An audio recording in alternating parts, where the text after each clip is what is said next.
नमस्कार साथियों और सत्यम क्लासेस से जुड़े सभी विद्यार्थियों, आप लोगों का स्वागत है सत्यम क्लासेस के ऑनलाइन पोर्टल में। और आपका जो टॉपिक चल रहा था वो सततता और अवकलनीयता चल रहा था।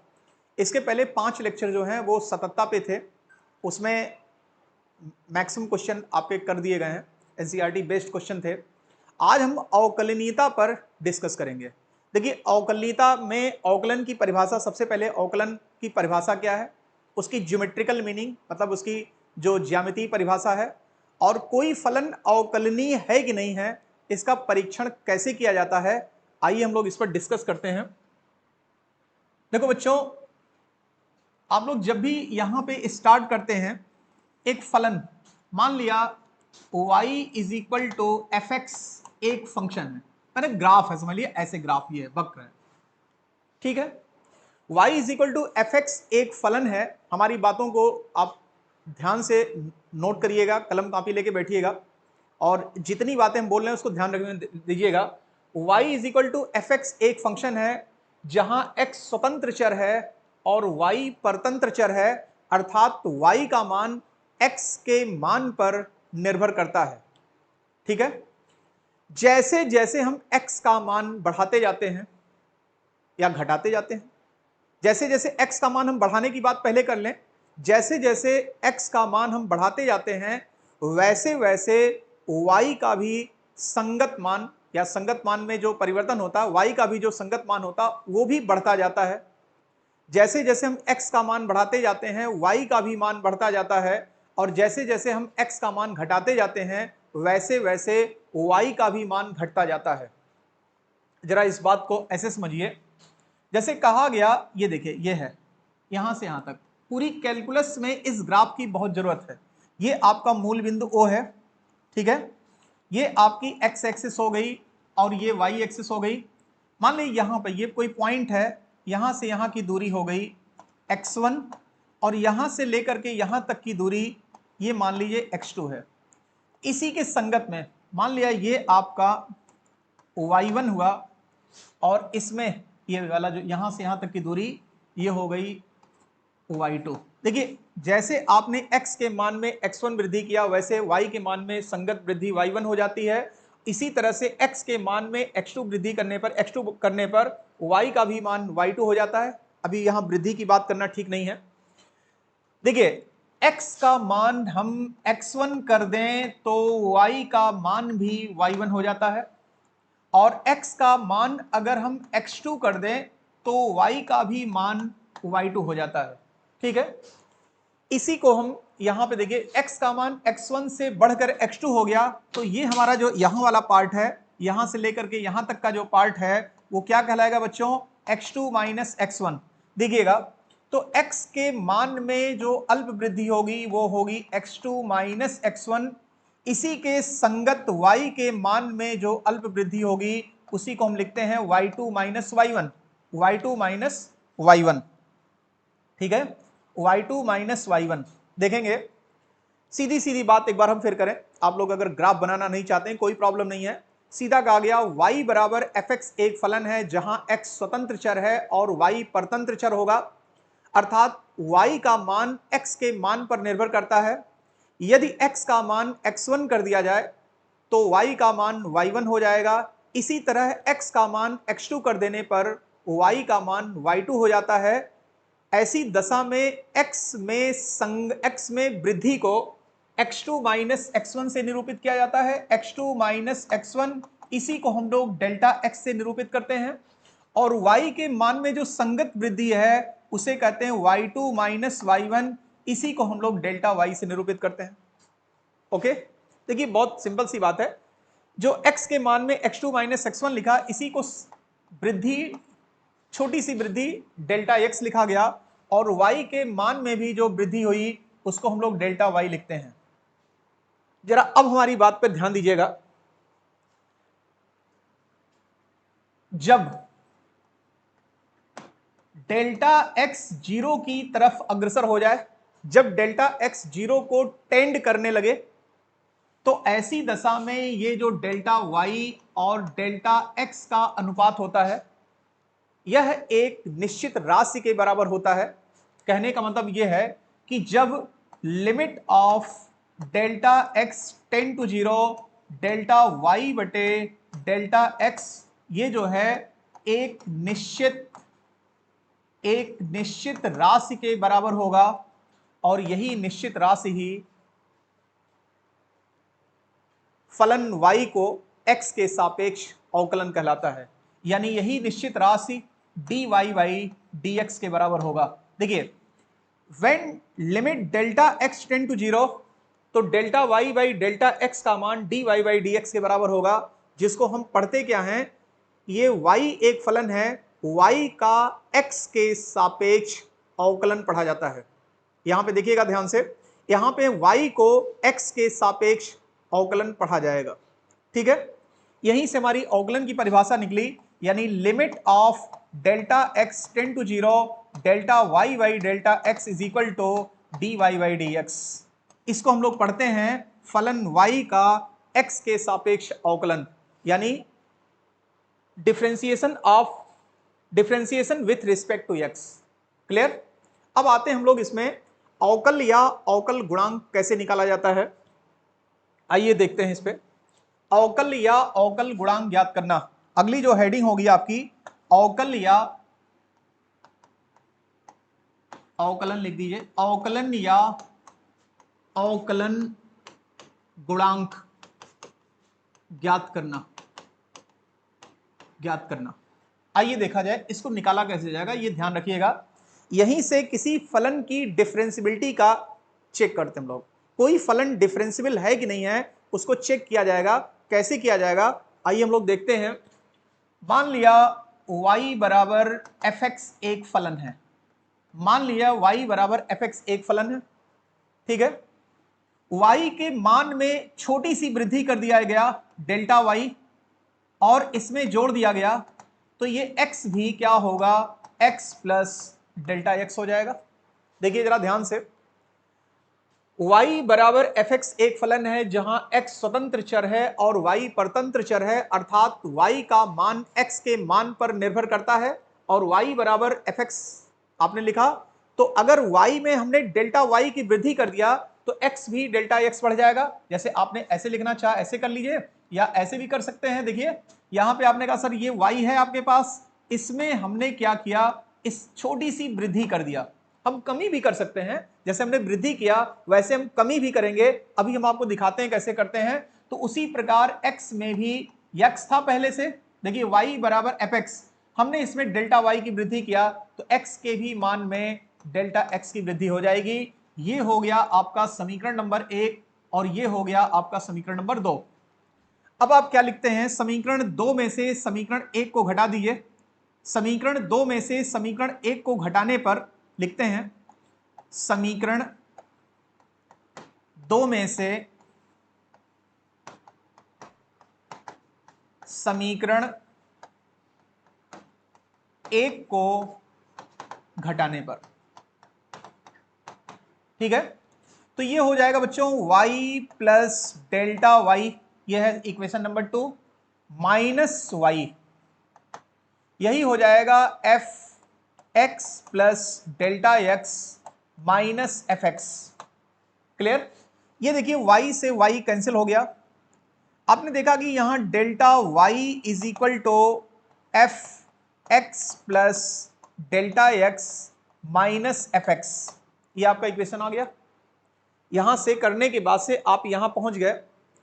अब आप देखिए, अगर हम डेल्टा y में इधर डेल्टा y बराबर f X plus delta x minus F x है, अगर दोनों पक्षों में डेल्टा x से भाग दे दिया जाए तो ऐसा क्यों किया जाएगा ये भी जरा समझिए। डेल्टा x से भाग देने का मतलब ये होगा कि यहां पे डेल्टा y है, हम डेल्टा x से भाग देंगे और लास्ट में कह देंगे दोनों पक्षों को delta x tend to 0 tend कराने पर, क्योंकि आपको हम पहले ही बता चुके हैं कि अगर limit of delta x tend to 0 है तो delta y by delta x जो है एक निश्चित राशि की तरफ अग्रसर होगा, उसी को हम लोग dy बाई dx कहेंगे। आपको यहां दिख रहा होगा, ठीक है, नहीं तो आइए हम इधर बताते हैं। ये देखिए जरा ध्यान दीजिएगा इस पे कि अगर हमारे पास delta y upon delta x है और limit of delta x tend to 0 कर दिया जाए तो यही हमारा dy बाई dx के बराबर होगा, जो आपने अभी अवकलन की परिभाषा थोड़ी देर पहले लिखा हुआ है। तो यहां पे करते क्या बच्चों,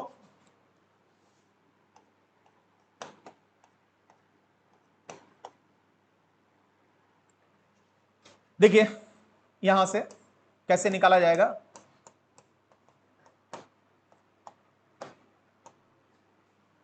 हमने लिखा दोनों पक्षों में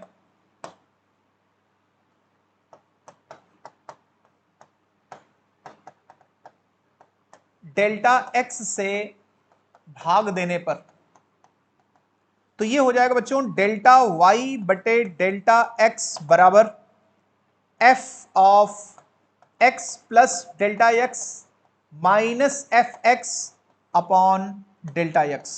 देखिए यहां पे आपने कहा delta y is equal to F X plus delta x minus F X, दोनों पक्षों में हमने डेल्टा x से भाग दे दिया, लेफ्ट साइड में भाग दिया तो राइट साइड में भाग दिया। देखिए यहां पे ये राइट साइड है, ये लेफ्ट साइड है, दोनों पक्षों में हमने डेल्टा x से भाग दिया। अब आप फिर से कहेंगे इसी को, दोनों पक्षों में limit of delta x tend to 0 करने पर, तो देखिए यहां पे फिर आपका निकल गया limit of delta x tend to 0 delta y by delta x is equal to, इधर भी आप वही लिमिट लगा दीजिए, limit of delta x tend to 0 f of x plus delta x minus F x upon delta x। जरा इसको ध्यान से देखिएगा, आपने दोनों पक्षों में, इसके पहले आपके पास ये था, ये और सिर्फ ये, दोनों पक्षों में को आपने limit delta x tend to 0 से ऑपरेट किया, तो limit delta x tend to 0 delta y by delta x, अवकलन की परिभाषा के अनुसार इसकी वैल्यू कितने के बराबर होगी, आप देख रहे होंगे यही हो जाएगा dy बाई dx। देखिएगा यही आपकी अवकलन की परिभाषा थी, यहां पे आपने लिखना शुरू किया limit of delta x tend to 0 F X plus delta x minus F x upon delta x। देखिए ये हो गई अवकलन की गणितीय परिभाषा या प्रथम सिद्धांत से अवकलन हो गया। ये इसको कहा जाता है डिफरेंशिएशन फ्रॉम फर्स्ट प्रिंसिपल या डिफरेंशिएशन फ्रॉम एब इनिशियो मेथड या प्रथम सिद्धांत से अवकलन कहा जाता है। देखिए dy by dx is equal to limit delta x tend to 0 F X plus delta x plus delta x minus F x upon delta x। थोड़ा सा इसको और एकदम फ्रेंडली बनाया जाए, एकदम जरा दोस्त की तरह व्यवहार करे। देखने में ये डेल्टा x हमें बिल्कुल भी अच्छा नहीं लगता है, आपको बार बार बता भी चुके हम पहले से भी, जब क्लास लेते हैं तब भी कहते हैं यही शब्द का प्रयोग कि डेल्टा x देखने में फ्रेंडली नहीं लग रहा है। तो आप डेल्टा x को हम क्या करेंगे, h कर देंगे, कि जरा इसको h लिख दिया जाए, तो यही हो जाएगा बच्चों dy बाई dx बराबर dy by dx is equal to limit of h tend to 0 F X plus h minus F x upon h।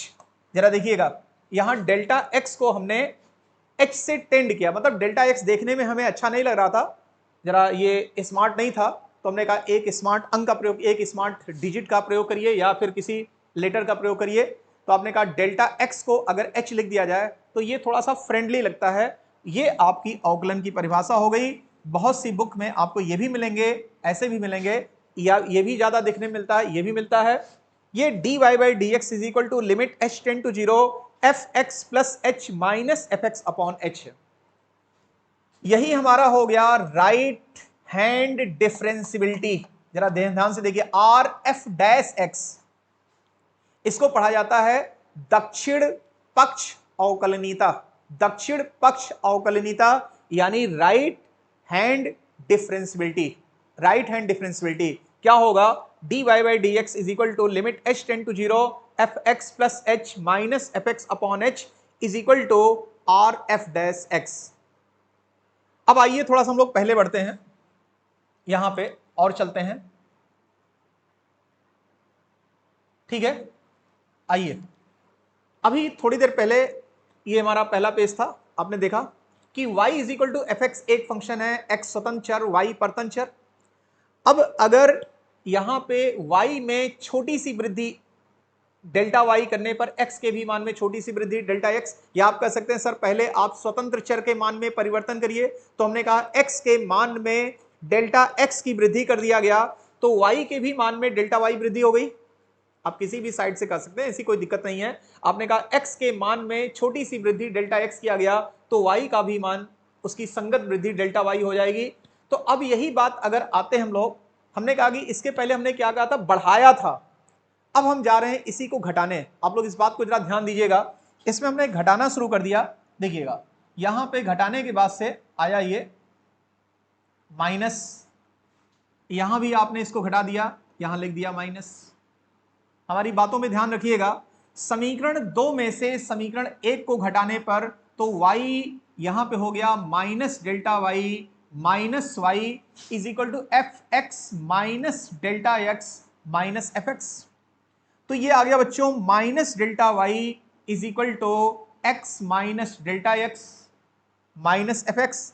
फिर हमने क्या किया, minus delta Y by delta X, यहां पे भी आपका ये माइनस लग गया, minus F x upon delta x.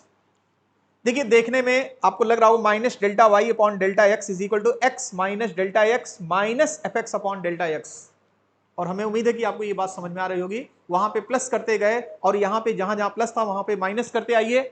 अब देखिए देखने में यहां माइनस ठीक नहीं लग रहा है, इसलिए अगले स्टेप में हमने इस माइनस को हटा करके, जैसे यहां पे हटा दिया गया माइनस और यहां पे हमने माइनस लगा दिया। लेकिन अगले स्टेप में चलिए हम लिख देते हैं उसको फिर से दोबारा, यहां पे हो गया अगले स्टेप में delta Y upon delta x is equal to F x minus delta x minus F x.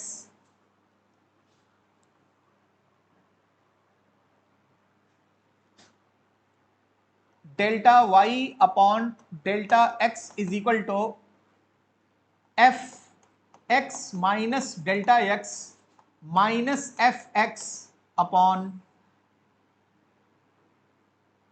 Minus delta x. देखिए यहां माइनस था, हमने इसके पहले कहा दोनों पक्षों में डेल्टा एक्स से भाग दिया गया, तो डेल्टा एक्स से भाग देने के बाद आपने देखा यहां भी डेल्टा एक्स, यहां भी डेल्टा एक्स, और यहां पे जो माइनस लगा था यहां पे माइनस था, इस माइनस को हम हटा करके यहां लेते चले गए। अब आइए इसके बाद हम लोग कहते हैं लिमिट लगाते हैं, limit of delta x tend to zero delta Y upon delta x is equal to, आप इधर भी लिमिट लगा दीजिए, limit h tend to zero f x minus delta x minus F x upon minus delta x. और यही फिर से आपके अवकलन की परिभाषा आ गई, यही तो होता है dy बाई डी एक्स। इसी को आपने लिखना शुरू किया, लिमिट ऑफ, सॉरी ये डेल्टा एक्स था, यहां डेल्टा एक्स है तो इधर भी delta x, delta x tend to zero f of x plus delta x minus F x upon minus delta x. देखिए ये अवकलन की परिभाषा हो गई। अब जैसे हमने कहा था ना कि ये डेल्टा एक्स देखने में थोड़ा फ्रेंडली नहीं लग रहा, तो इसको फ्रेंडली बनाने पर डेल्टा एक्स को क्या करेंगे आप, डेल्टा एक्स देखने में अच्छा नहीं लग रहा था, इसलिए डेल्टा एक्स को हमने एच कर दिया। तो यही हो गया बच्चों dy by d x is equal to limit of h tend to zero f of x plus h minus F x upon h. X plus, sorry यहां माइनस था ना कि बार बार ये माइनस, देखो बच्चों x माइनस डेल्टा एक्स, यहां देखिएगा ध्यान से, कहीं प्लस हो जाए तो उसको माइनस कर लीजिए, क्योंकि हर जगह जहां जहां प्लस था वहां माइनस करते चले गए हैं। F x minus delta x minus F x upon delta x, और वो भी माइनस लगा हुआ है। तो ये आपके एक इसी डिफिनीशन का थोड़ा सा मॉडिफाइड रूप है, जहां डेल्टा एक्स को हमने एच में कन्वर्ट कर दिया। इसी को कहा जाता है लेफ्ट हैंड डिफरेंशियबिलिटी, इसको कहा जाता है वाम पक्ष अवकलनीयता, इसको कहा जाएगा वाम पक्ष अवकलनीयता। देखिएगा अब हम दोनों को हटाने जा रहे हैं, यहां पे देखिए dy by d x is equal to limit of h tend to zero f x minus h minus F x upon, यहां पे माइनस एच लगा है, माइनस एच लगाए रहिए। आइए हम दोनों को एक साथ कंपेयर करके दिखाते हैं। अभी आपने आर एफ डैश एक्स देखा, ये आया था limit of h tend to 0 f of x plus h minus F x upon h. इसी को आपने कहा था राइट हैंड डिफरेंशियबिलिटी, इसको कहा था राइट हैंड डिफरेंशियबिलिटी। इसी तरह से ये आ गया L f dash x is equal to limit of h tend to 0 f of x minus h minus F x upon minus H.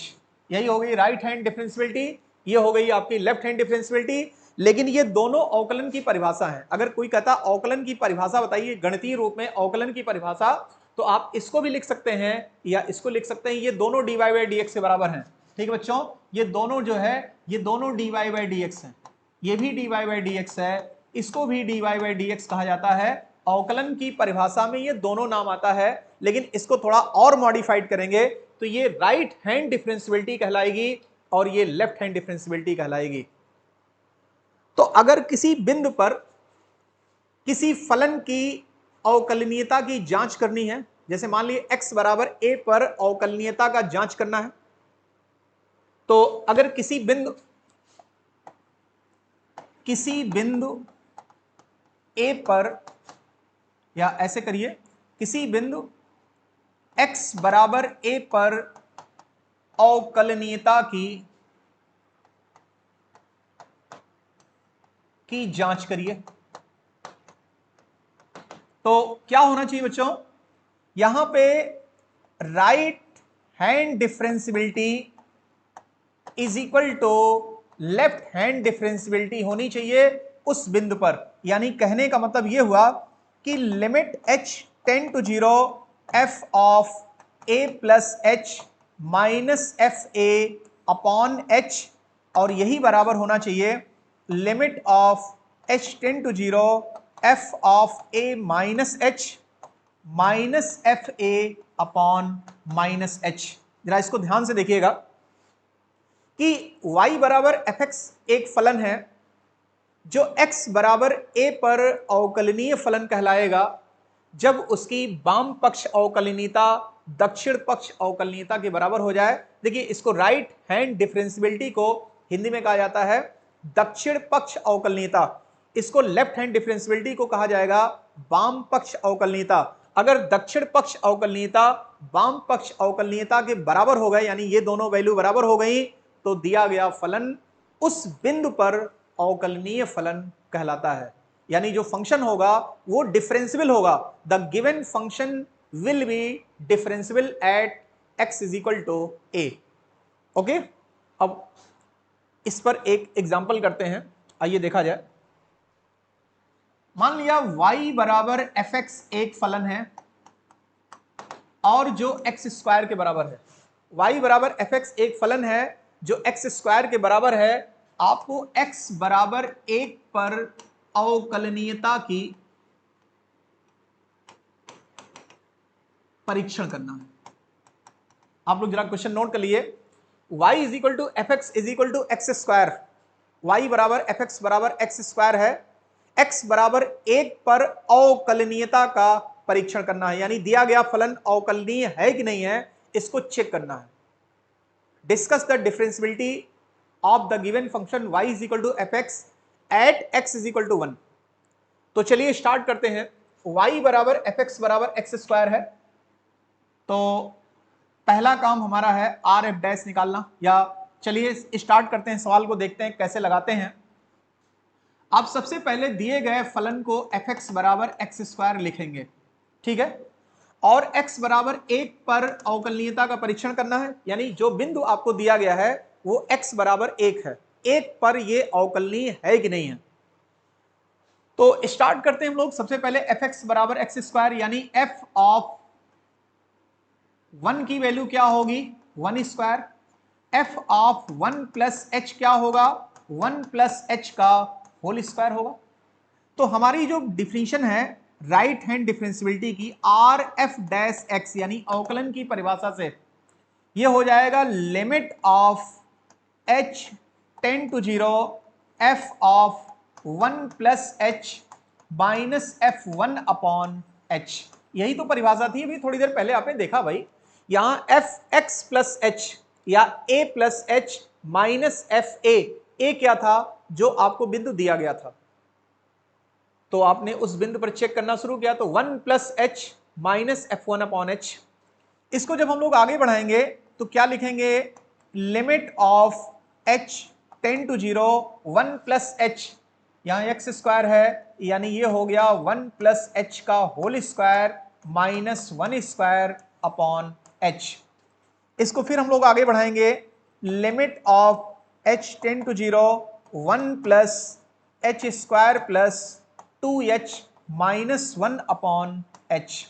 1 से 1 कैंसिल आउट हो गया, यही मिल गया। अगले स्टेप में आपको limit of h tend to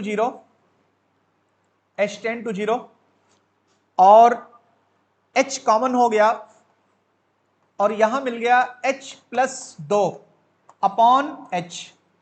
h से h cancel हो गया, और जैसे ही आप h0 को टेंड कराएंगे तो ये वैल्यू किसके बराबर हो जाएगी? 2 के बराबर।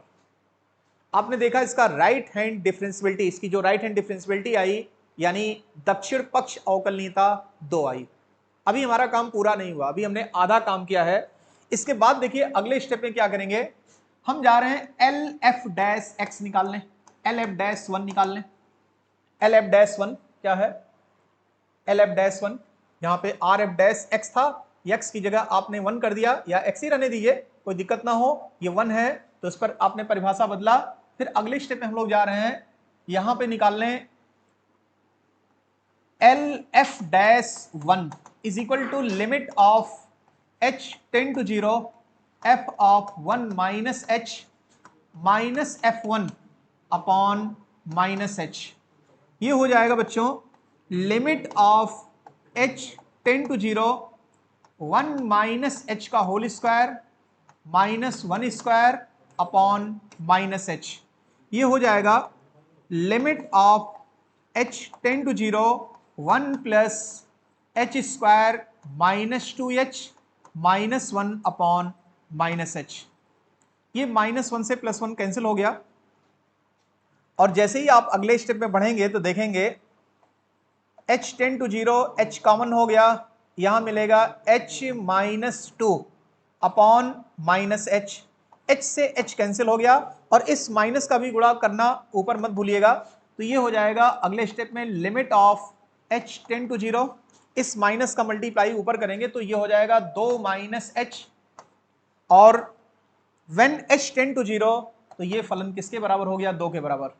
आप देख रहे होंगे इसकी जो राइट हैंड डिफरेंशियबिलिटी थी वो भी 2 आई थी, लेफ्ट हैंड डिफरेंशियबिलिटी आई वो भी 2 हो गई। तो ऐसी दशा में क्या कहेंगे कि R F dash 1 is equal to L f dash 1। अतः दिया गया फलन x बराबर 1 पर, और यही किसके बराबर आया था? 2 के बराबर, 1 पर अवकलनीय।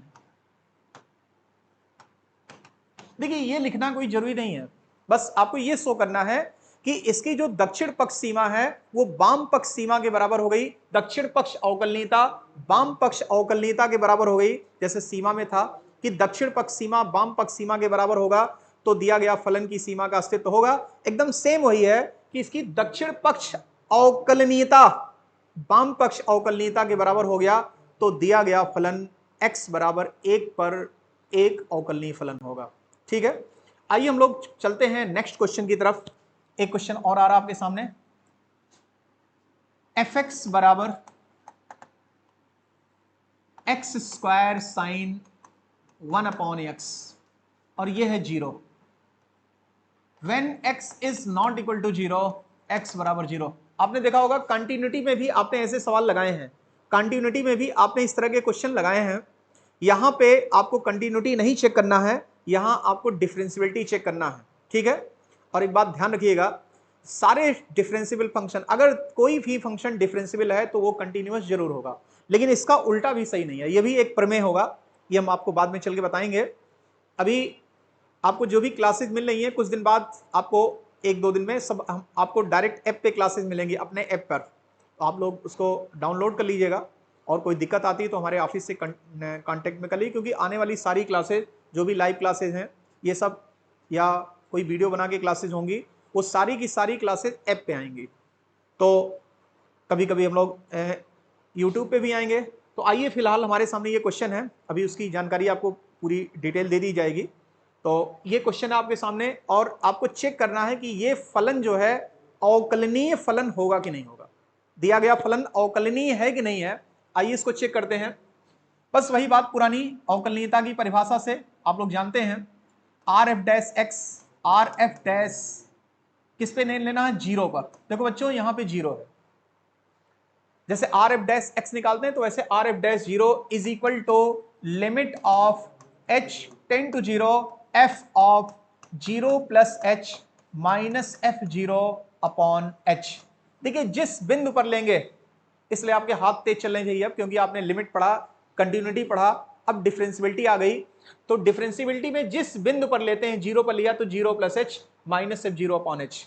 तो आइए जरा देखा जाए इसको, कौन कौन से पॉइंट इसमें आप रख सकते हैं। Limit of h tend to zero, देखिए जीरो प्लस एच का मतलब जीरो से बढ़ गया, जीरो से जब जीरो के बराबर नहीं है तो आप इसका इस्तेमाल करेंगे। तो यहां पे लिखना शुरू करेंगे हम लोग, जीरो प्लस एच का whole square sine of one upon zero plus H.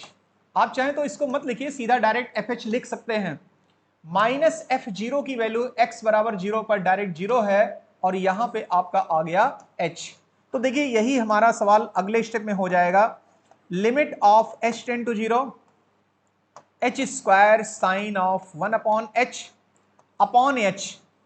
एक एच से एक एच कैंसिल हो गया, ये आ जाएगा आपका limit of h tend to zero h sine of one by h. देखिए वही पुरानी बातें, यहां पे आपने लिखा जीरो गुणे ब्रैकेट बनाया, और यहां साइन अनंत डिग्री आएगी, एच पहले है और एच की वैल्यू आपने जब जीरो पुट कर दिया तो जीरो गुणे साइन अनंत डिग्री का मान होता है एक ऐसी परिमित राशि जिसका मान माइनस एक से लेकर के प्लस एक के बराबर हो सकता है। देखिए माइनस एक से लेकर के प्लस एक के बराबर या उनके बीच की कोई भी संख्या हो सकती है। तो यहां पे आप लिखते हैं ना, a finite quantity which oscillates between minus one two plus one, यानी एक परिमित राशि जिसका मान, आपने इस क्वेश्चन को कई बार किया है, माइनस एक से प्लस एक तक होता है, और जब जीरो से गुणा हो गया तो कुछ भी होगा वो जीरो हो जाएगा। भाई माइनस एक से प्लस एक के बीच में कोई संख्या आ गई और उस संख्या में आपने जीरो से गुणा कर दिया, तो इस फंक्शन का मान क्या हो गया, ये हो गया पूरा जीरो। अब आते हैं हम लोग एल एफ डैश पर, एक पॉइंट अभी बचा है। अब इसी क्वेश्चन में आर एफ डैश जीरो हो गया, अब अगर हम इसी को लेके चलते हैं, चलिए अलग से लेते हैं, L f dash x, L f dash zero is equal to limit of h tend to zero f of zero minus h minus f zero upon minus H.